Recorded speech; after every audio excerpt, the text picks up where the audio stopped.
Hay una tragedia silenciosa que ocurre todos los días.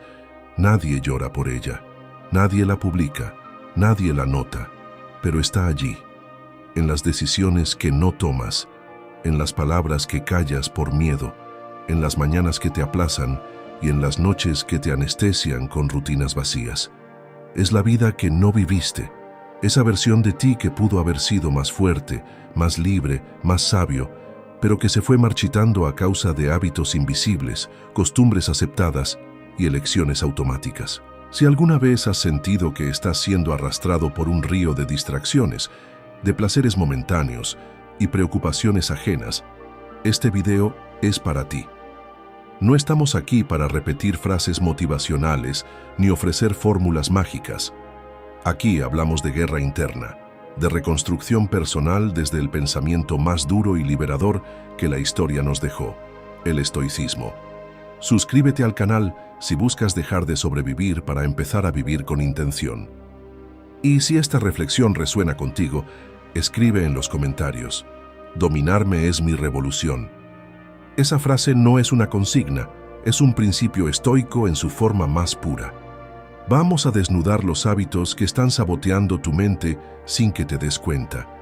Pero no desde la autoayuda, sino desde la filosofía que formó emperadores, exiliados y soldados. Aquí comienza el combate contra ti mismo, porque todo hábito que no controlas, te controla.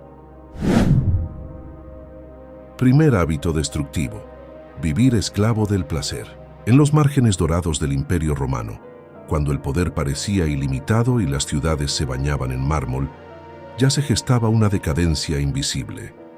No eran los enemigos externos los que ponían en riesgo a Roma, sino los enemigos internos, el exceso, la indulgencia, el culto al placer. Mientras las villas se llenaban de vino, fiestas y banquetes interminables, unos pocos hombres, filósofos no guerreros, alzaban la voz para advertir que cuando una civilización pone el placer por encima del deber, ya ha comenzado su caída. Musonio Rufo, uno de los menos citados pero más influyentes maestros estoicos, fue tajante al respecto. Cuando persigues placeres, no haces otra cosa que añadir cadenas nuevas a tu alma. No hay expresión más precisa para describir lo que millones de personas viven hoy sin saberlo. Cadenas invisibles, forjadas por la constante búsqueda de estímulos que calman lo superficial mientras ahogan lo esencial. El placer, desde la visión estoica, no es el enemigo, hasta que lo es, porque no se presenta con violencia ni amenaza. Se presenta como alivio, como descanso, como recompensa, pero en realidad es un impostor disfrazado de libertad que lentamente convierte tu voluntad en algo débil y maleable. Séneca lo advirtió con más crudeza aún, como quien ha visto el alma pudrirse bajo su propio peso. Cuanto más se entrega el hombre al deleite, más se convierte en su siervo. La servidumbre del placer no se nota de inmediato. De hecho, suele comenzar con cosas tan pequeñas como elegir la comodidad sobre el crecimiento, la distracción sobre la introspección, el deseo sobre la autodisciplina. Y con cada elección de ese tipo, sin darte cuenta, dejas de ser el arquitecto de tu vida y te conviertes en una marioneta de tus impulsos. Lo trágico no es que busquemos placer. Lo trágico es que lo busquemos sin preguntarnos el costo.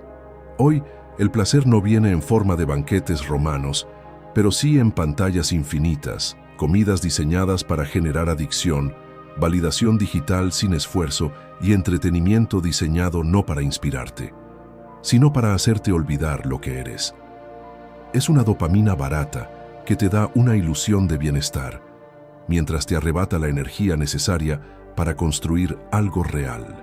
El estoicismo no fue creado para monjes ni mártires, sino para hombres y mujeres en medio del caos.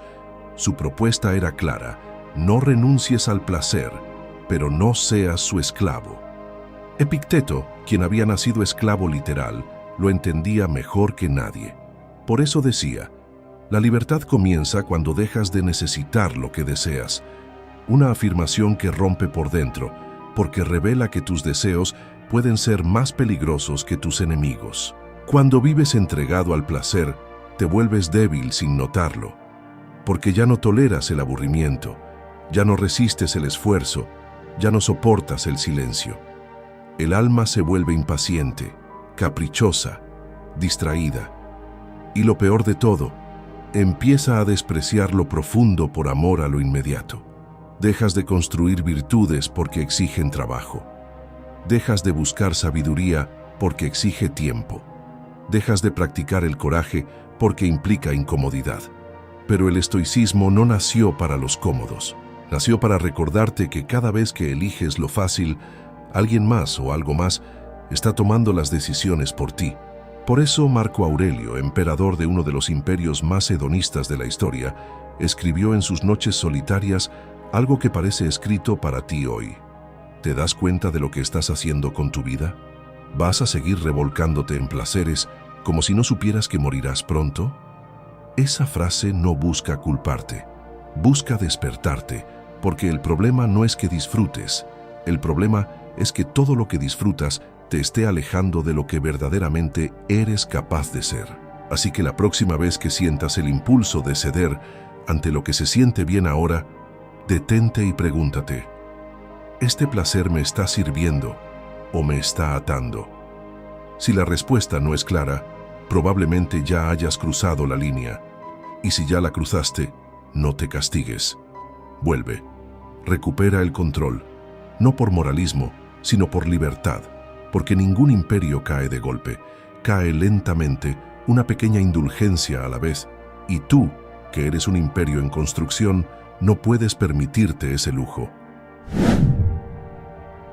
Segundo hábito destructivo: convertir la queja en tu idioma natal. Hay una forma de esclavitud aún más arraigada que la búsqueda del placer: el hábito de quejarse, no porque sea ruidosa, sino porque es constante, porque se cuela en la manera en que piensas, en la forma en que hablas, en las narrativas que repites sin darte cuenta. La queja no es solo una reacción, es un entrenamiento inverso. Cuanto más te quejas, más entrenas a tu mente para buscar lo que está mal, para amplificar lo negativo, para transformarlo todo en injusticia personal. Lo grave no es que te quejes, sino que termines creyendo que tu vida es exactamente tan miserable como la has descrito. Epicteto, quien conoció el sufrimiento real en carne y hueso, lo expresó con una claridad brutal. Nada es miserable a menos que tú creas que lo es. No dijo que el sufrimiento no existiera. Dijo que el sufrimiento se amplifica en el juicio, en la interpretación, en la historia que te repites una y otra vez hasta que se convierte en identidad. Porque eso es lo que hace la queja. No solo relata lo que ocurre, sino que lo graba dentro de ti, como un tatuaje invisible. Te transformas en la víctima incluso cuando ya no hay verdugo. Y una vez que adoptas esa identidad, todo lo que sucede es una confirmación. Un error del otro es una traición. Una incomodidad es un ataque. Un resultado no deseado es una injusticia cósmica. Y así, día tras día, sin darte cuenta, comienzas a vivir como si el universo te debiera algo. La queja es adictiva porque genera atención, porque te hace sentir momentáneamente importante, porque, al exponer tu descontento, generas una ilusión de poder, como si el mundo estuviera obligado a corregirse para ajustarse a tu comodidad. Pero el estoico sabe que eso es una trampa, porque el mundo no te debe nada, nada en absoluto. Y cuanto antes lo aceptes, más libre serás. Marco Aurelio escribió en sus meditaciones, no desde la comodidad de un trono, sino desde el campo de batalla. Haz lo que sea necesario, lo demás es ruido. Esa frase no es un acto de indiferencia, es un acto de poder. Significa que no puedes darte el lujo de gastar tu energía en lo que no cambia nada. El estoicismo no busca callarte, busca liberarte del ruido interior. Y no hay ruido más paralizante que el de una mente que se queja más de lo que actúa, porque la queja constante apaga la chispa de la acción. La persona que siempre tiene una excusa, una queja, un reclamo, rara vez tiene un plan. La queja prolongada es una forma de renunciar sin declararlo. Es una rendición pasiva, un abandono lento de tu propio poder de transformación. Y lo más perverso es que se disfraza de conciencia. Quien se queja cree que está viendo la realidad con más claridad, cuando en realidad está viéndola con más amargura. Séneca entendía esto mejor que nadie. En una de sus cartas más profundas escribió: «Sufrimos más en la imaginación que en la realidad». Y es cierto, lo que te roba la paz no es lo que ocurrió, sino lo que construiste alrededor de ello. El problema no es la dificultad, es lo que esa dificultad te hace creer sobre ti mismo. El verdadero daño nunca viene del evento, sino de la narrativa. Y la narrativa de la queja es siempre la misma. Esto no debería estar pasando. Pero el estoico cambia esa narrativa por algo mucho más poderoso. Esto está ocurriendo. ¿Qué haré al respecto? Cuando haces de la queja un hábito, reduces tu mundo a un tribunal donde todo debe ser juzgado y condenado. Pero cuando haces del silencio interior tu entrenamiento, descubres que la verdadera fuerza está en no reaccionar, en observar sin dramatizar, en actuar sin victimizarte. Esa es la marca de la sabiduría. No la ausencia de problemas, sino la ausencia de lamentos innecesarios. No la negación del dolor, sino la elección consciente de no amplificarlo. Y si crees que esto es idealismo, considera esto. Hubo hombres que perdieron su libertad, su posición, su familia, y aún así no se quejaron, porque entendieron que lo único que no podía serles arrebatado era la manera en que respondían. Esa es la verdadera soberanía. Responder desde el carácter, no desde la emoción. La próxima vez que sientas la urgencia de quejarte, detente, respira.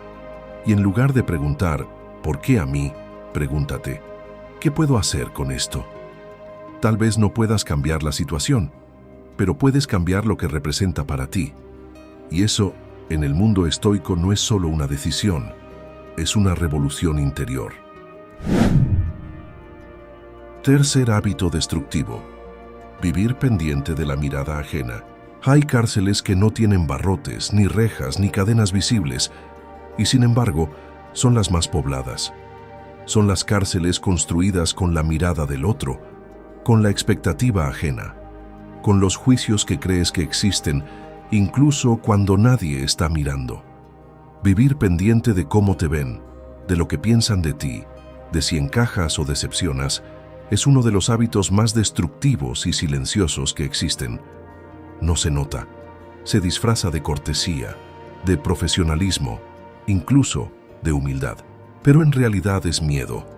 Miedo a no ser aprobado, miedo a ser rechazado, miedo a ser tú mismo y que eso no sea suficiente para los demás. Epicteto fue brutalmente claro en su enseñanza. Si vives pendiente del juicio de los demás, serás su esclavo toda tu vida. No hay manera suave de decirlo. Cuando tu conducta depende de las opiniones externas, estás regalando tu alma en cuotas pequeñas. Estás dejando de ser autor de tu destino para convertirte en actor de una obra que nunca escribiste. Y lo más trágico es que muchas veces ni siquiera sabes quién dirige esa obra. No son tus enemigos, no son tus amigos. A veces ni siquiera son personas reales.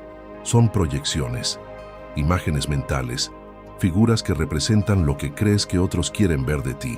El estoicismo es en su núcleo una práctica de interioridad, una disciplina feroz de mirar hacia adentro y preguntarse, ¿esto lo hago porque es correcto o porque me hace quedar bien? La respuesta a esa pregunta suele doler, porque revela una verdad incómoda. Muchas de nuestras acciones, incluso las más nobles, están contaminadas por el deseo de ser vistos, aprobados, celebrados. Pero el estoico no busca aplausos, busca virtud. Y la virtud, como el diamante, brilla en la oscuridad. Es más pura cuando nadie la está mirando. Marco Aurelio, emperador del imperio más poderoso de su tiempo, escribió en privado: «La mejor forma de vengarte de quien te critica es no parecerte a él». Es una línea que esconde una profunda lección de libertad. No necesitas defenderte, no necesitas convencer, no necesitas explicar tu verdad a quien no está listo para escucharla. Solo necesitas vivirla, con coherencia, con integridad, sin teatro. Porque cada vez que editas tu verdad para que encaje en la expectativa de otro, estás mutilando una parte de ti, y esa mutilación se acumula, se repite, hasta que un día ya no sabes quién eras antes de actuar para gustar. Hoy más que nunca, el mundo vive obsesionado con la visibilidad.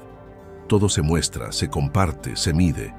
Pero el estoico sabía que lo más valioso es lo que no necesita mostrarse: el carácter, la intención, la firmeza interior. Epicteto decía: no busques parecer bueno, busca serlo. En ese matiz se define toda la diferencia entre una vida auténtica y una existencia prestada. El primero se construye en silencio, el segundo se vive en función de los aplausos. La dependencia de la opinión ajena no solo limita tus decisiones, sino que te arrastra a una forma de vida reactiva. Vives para evitar críticas, para coleccionar aprobación, para no desentonar. Pero en ese esfuerzo por encajar, pierdes lo más valioso que tienes: tu singularidad, tu filosofía, tus principios, tu propia voz. Y lo más irónico es que, aún así, no logras evitar el juicio, porque el juicio llega de todos modos. Hagas lo que hagas, digas lo que digas, la gente hablará, te criticará, te malinterpretará. Entonces, ¿por qué no vivir fiel a ti mismo si el resultado es incierto de cualquier forma? Hay una escena imaginaria que los estoicos podrían habernos dejado como ejercicio.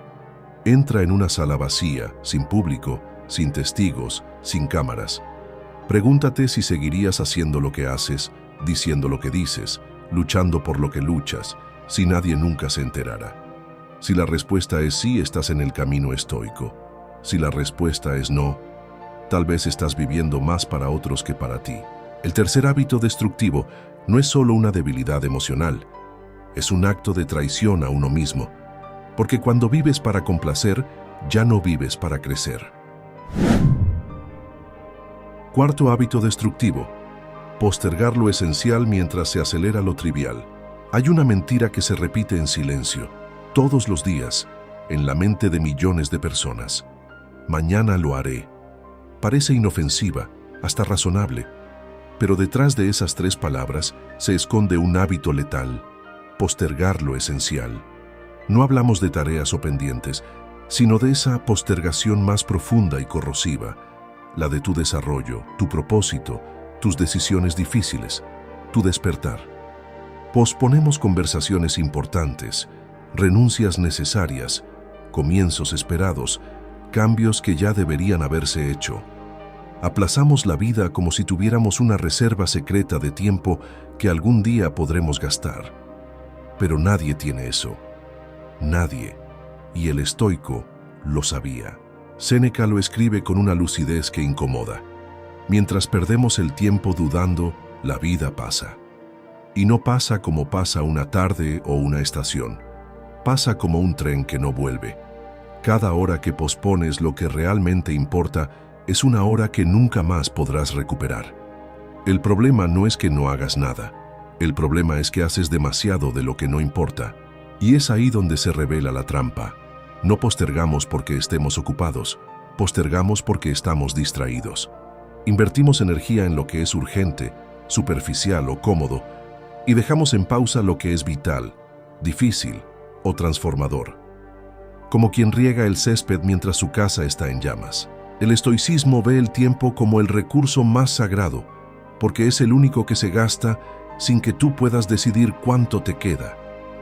Puedes recuperar dinero, salud, relaciones, pero no puedes recuperar un solo minuto perdido. Y sin embargo, vivimos como si fuéramos inmortales. Hacemos planes a 10 años sin saber si llegaremos a mañana. Postergamos un cambio interno con la excusa de que no es el momento, cuando en realidad lo que no hay es valor. El estoico no dice algún día. El estoico actúa, aquí y ahora, porque entiende que cada día que vives inconscientemente no es neutral, es un día que te aleja de tu mejor versión. Marco Aurelio lo escribió en un tono casi desesperado, como si hablara consigo mismo en una noche silenciosa de batalla interior. ¿Hasta cuándo vas a seguir postergando lo que sabes que debes hacer? Es una pregunta que duele, porque no apunta al tiempo externo, sino a la evasión interna. Sabes lo que tienes que hacer, sabes a qué deberías renunciar, Sabes qué hábitos deberías cortar, qué decisiones estás demorando, qué camino estás evitando, pero postergas, como si tuvieras garantía de llegar a viejo, como si te correspondiera esa oportunidad. Y no lo haces porque seas débil, sino porque la mente ha sido entrenada para evitar el dolor a corto plazo. Porque decir, lo haré después, es más cómodo que enfrentar la incomodidad del cambio hoy. Pero ese alivio momentáneo tiene un precio, porque mientras tú postergas, la vida no lo hace. Todo avanza, se transforma, envejece. Incluso tú, y cada minuto que decides no tomar acción, es un minuto que estás educando a tu voluntad a rendirse. La procrastinación no solo retrasa tus metas, retrasa tu evolución como ser humano. El hábito de postergar lo esencial se alimenta de una ilusión, que algún día tendrás tiempo, claridad y energía al mismo tiempo. Pero ese día no llega, y el estoico lo sabía. Por eso no esperaban el momento perfecto, lo creaban, actuaban en medio del caos, no porque fuera fácil, sino porque era urgente. La vida para ellos no era un proyecto a largo plazo, era un campo de entrenamiento que se vive en presente. No había otro día, no había otra oportunidad, solo había este instante, y con él, la posibilidad de cambiarlo todo. Así que cada vez que digas mañana, escucha tu propia voz con escepticismo. Pregúntate con brutal honestidad, ¿estoy posponiendo esto porque no es el momento o porque no quiero enfrentarme a mí mismo hoy? La diferencia es abismal, y solo una de esas respuestas te acerca a tu verdadero poder. El estoico no rechaza el miedo, ni la dificultad, ni la duda.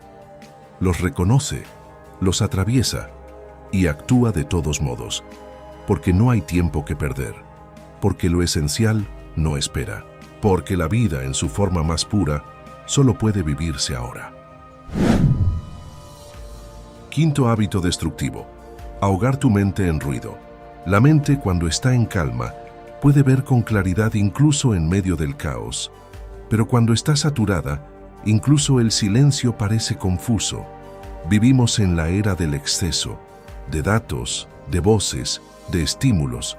Un torrente interminable de información fluye cada día hacia nosotros como un río sin orillas.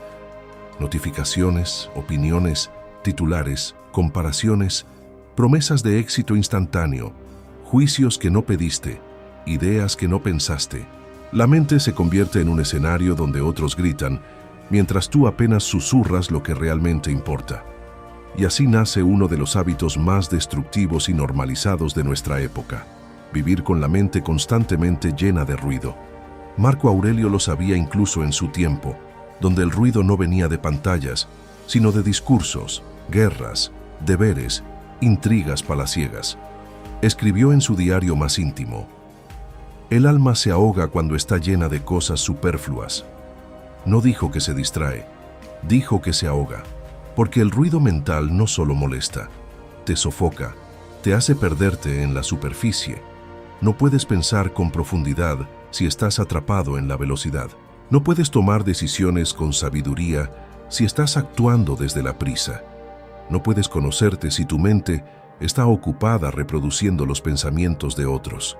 Y sin embargo, hemos normalizado ese ruido como si fuera inevitable, como si vivir agobiado por pensamientos ajenos fuera parte de la madurez, como si no hubiera otra forma de estar en el mundo que no sea hiperestimulado, hiperconectado, hiperdistraído.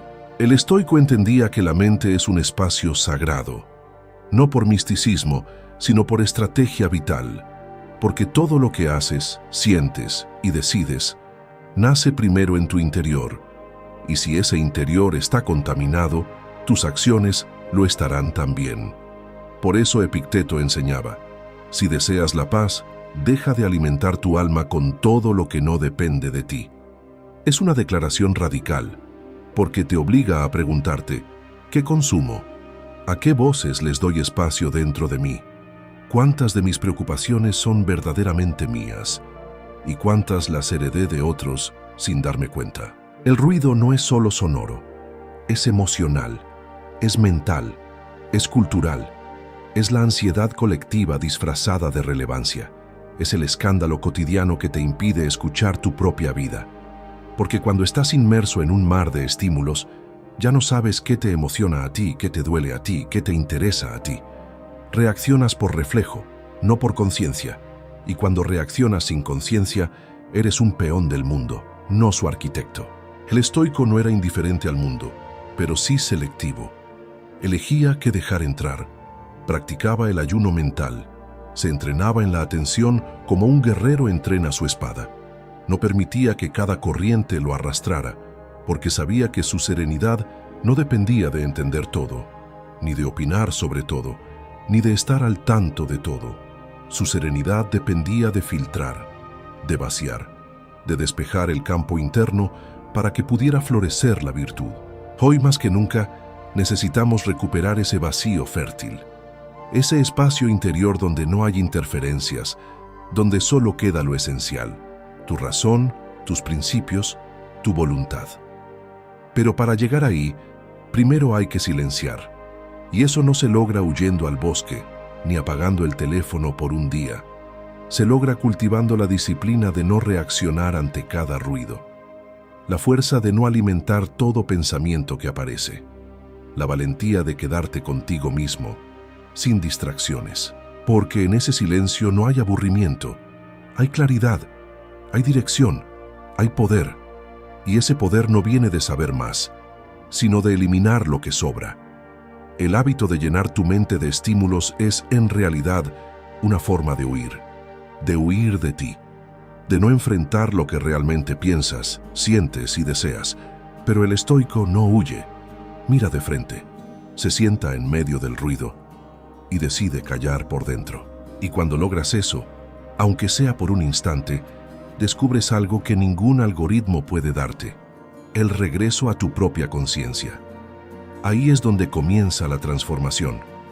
No cuando aprendes algo nuevo, sino cuando limpias lo que te estorbaba para ver lo que siempre estuvo ahí.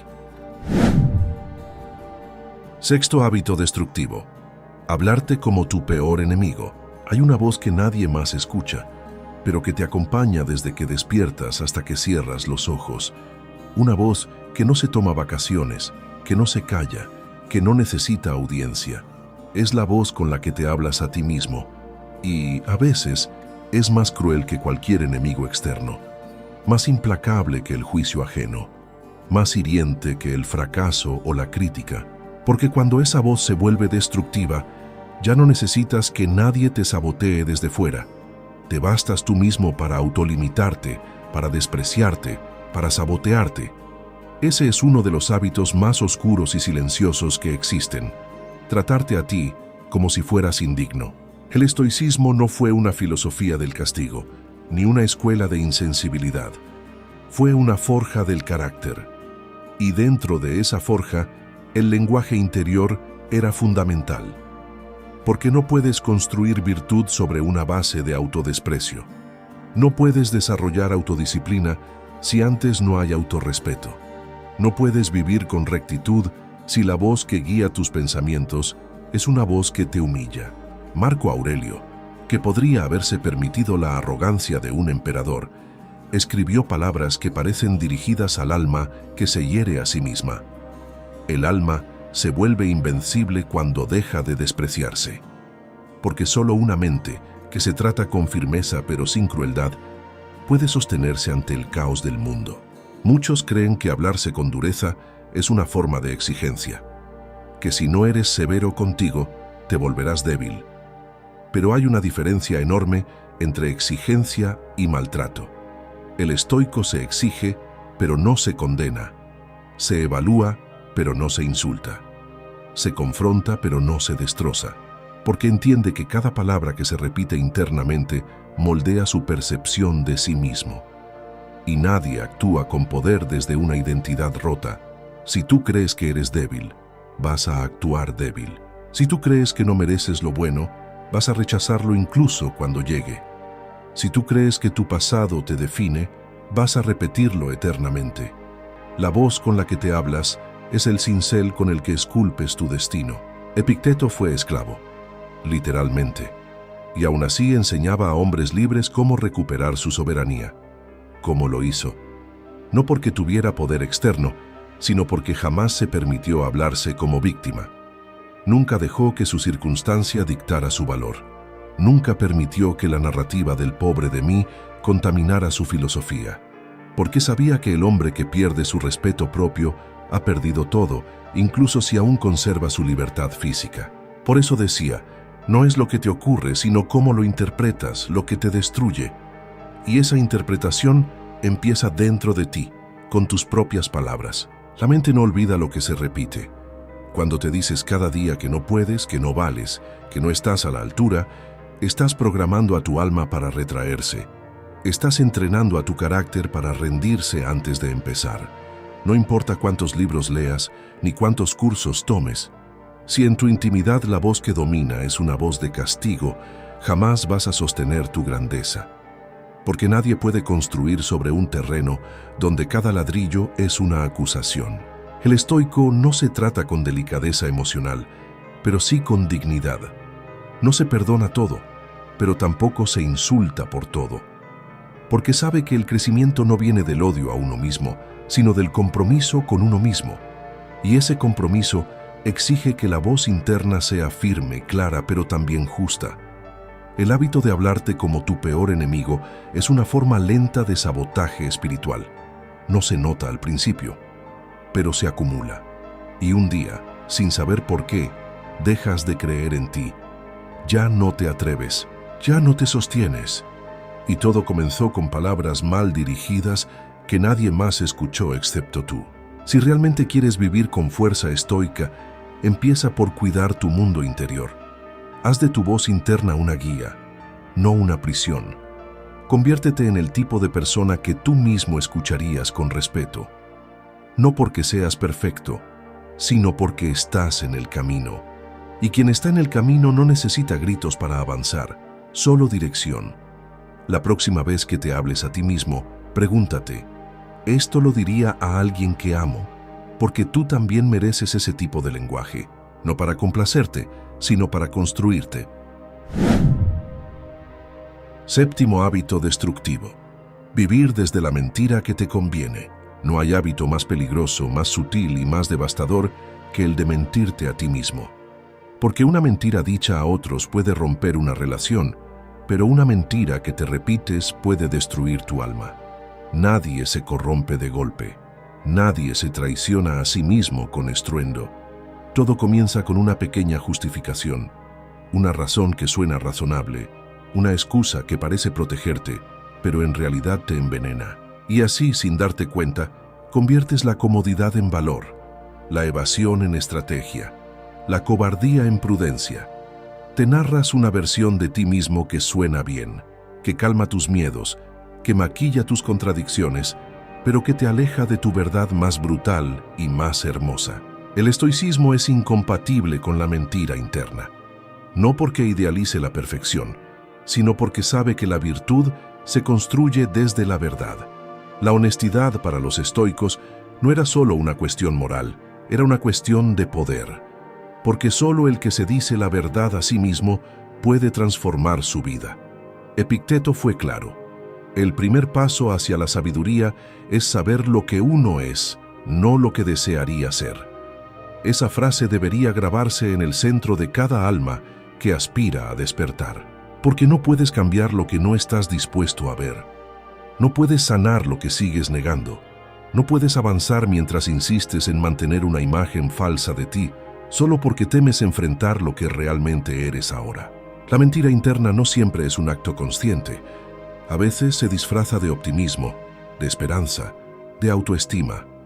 Te dices que estás bien cuando no lo estás, que ya estás trabajando en ti, cuando en realidad solo lo estás pensando, que mereces más, aunque no estás dispuesto a actuar distinto. Te convences de que tienes tiempo, aunque sabes que lo estás desperdiciando. Te repites que eres fuerte, mientras te sigues escondiendo. Y en cada mentira que te haces, por mínima que sea, estás debilitando tu voluntad. Porque el alma, como la tierra, necesita cimientos reales. Y no hay cimiento más firme que la verdad, incluso si duele. Vivir desde la mentira que te conviene es una forma elegante de cobardía. Porque prefieres una historia que te absuelve antes que una verdad que te exige. Y el mundo moderno ha hecho de esto una epidemia. Todo el sistema te empuja a construir una identidad vendible, admirable, digitalmente pulida. Pero en ese proceso puedes perderte, puedes olvidar lo que realmente valoras, puedes dejar de escucharte. Y el estoicismo viene a romper ese hechizo, no con gritos, sino con preguntas. ¿Quién estás fingiendo ser? ¿Qué parte de ti estás ocultando por miedo a no encajar? ¿Qué sabes que deberías hacer, pero sigues ignorando? No hay filosofía verdadera sin coraje. No hay libertad sin verdad. Y no hay verdad sin incomodidad. Pero es justo en esa incomodidad donde ocurre la alquimia. Cuando dejas de fingir, cuando te quitas el disfraz, cuando miras tus contradicciones de frente, algo se abre dentro de ti. Una grieta, sí, pero también una salida. Porque ya no estás atrapado en el personaje. Estás volviendo a ti. La mentira interna te protege a corto plazo, pero te condena a largo plazo. Te ahorra dolor momentáneo, pero te roba poder permanente. La verdad, por dura que sea, es el único punto de partida válido para una vida estoica. No hay otro. Así que si quieres caminar este camino, empieza por escucharte sin filtros, por narrarte sin adornos, por admitir con entereza en qué estás fallando, dónde estás huyendo, a quién estás decepcionando, incluso si ese a quién eres tú mismo. No porque seas malo, sino porque todavía estás a tiempo de volver a empezar desde un lugar más honesto. Y si tienes el valor de hacerlo, lo que vendrá después no será fácil, pero será tuyo. Y no hay victoria más estoica que esa.